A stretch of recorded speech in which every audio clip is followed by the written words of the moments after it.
Can the government come and take over your business in Zimbabwe forcefully, your private business? Guys, the answer is no. I have never seen a black person, a black indigenous person who has had their business taken over by the Zimbabwean government in the last 5 years or whatever. Why am I talking about this today? And I'm talking about the last 5 years, 2017, because that's when government changed. I'm talking about this because I've seen quite a number of posts where people will be talking about, I want to build a hospital in Zimbabwe and I want to do A, B, C, and D. And then people will be like, the government is going to come after you. They'll come and take your business. Guys, where? Where? Because as of right now, I've seen, and I want to give this example about hospitals. That's the example that I want to talk about. I've seen a lot of private hospitals in Harare specifically, and black owned, but I haven't heard of a situation where government is coming over to take over that business. So where are people getting these things from?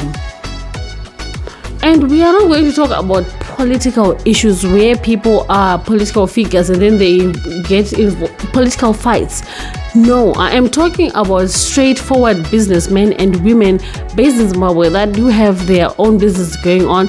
I've never heard of a situation where somebody's company was taken over or run over by the government.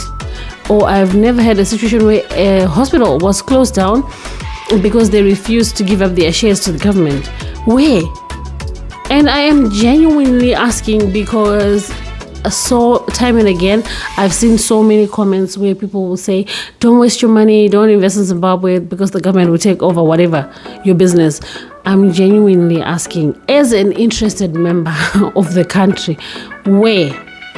And can you give context? Because I don't understand.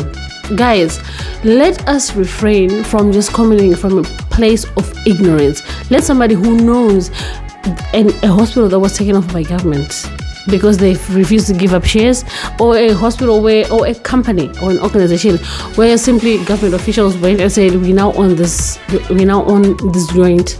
Guys, I don't think it's possible.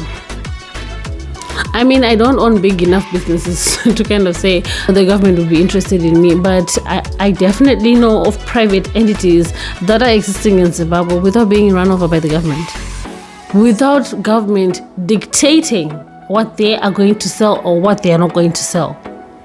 I know government is trying to dictate on the rate. They've been unsuccessful because market forces will do what market forces do, right? So aside from them trying to control the exchange and whatever, when it comes to taking over your private business, guys, I've never seen that, and I've only heard about it and I've only read about it on social media. But as for me, I'll take that with a pinch of salt. And besides, I rarely believe things that I just see randomly on social media without proof of evidence that the companies have been taken over. So if you are in the diaspora, even if you're in Zimbabwe and you've got access to capital, don't be scared that government will one day walk into your premises and say, oh, by the way, this is now a parastatal. I don't understand, to be honest. And I think it's crazy. One can concoct negative thoughts to that extent.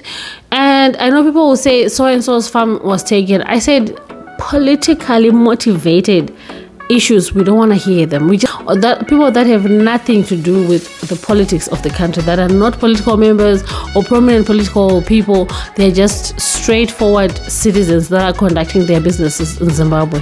Let me know who exactly had their shares taken over by government. We shouldn't be scared to invest money in our own countries, guys. I mean, if you really want clean money, stay away from politics. If you don't want problems, stay away from politics world over anyway. Politics is a dirty game. Don't be going around getting into politics and then you get into business and then now you're a prominent person and then you have your political fights that spill over into your business and then now suddenly it's like a national policy that, oh, the government is taking over businesses. No, we should have context to whatever we claim, because at the end of the day, whilst we may enjoy saying, oh, the government does this A, B, C, and D negatively, when it's not always the case, it also means as a country we are losing out on potential investors that could potentially create that job. And you know how desperately we are in need of jobs in this country? You get it now.